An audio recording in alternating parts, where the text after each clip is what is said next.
The Supreme Court, and the major decisions that are expected as early as today in key cases involving Donald Trump, January 6th, and abortion rights. Our senior national correspondent, Terry Moran, is at the Supreme Court with the latest. Good morning, Terry.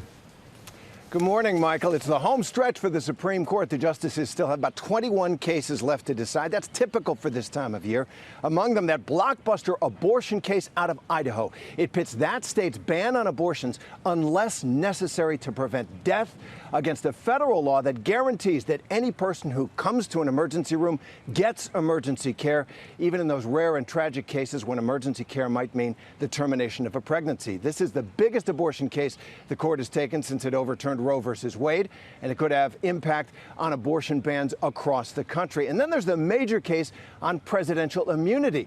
Donald Trump is claiming that he is absolutely immune from criminal prosecution for any of his actions trying to overturn the 2020 election, including January 6th, because Trump argues presidents cannot be prosecuted for any official acts they took while in office, and he says he was acting officially.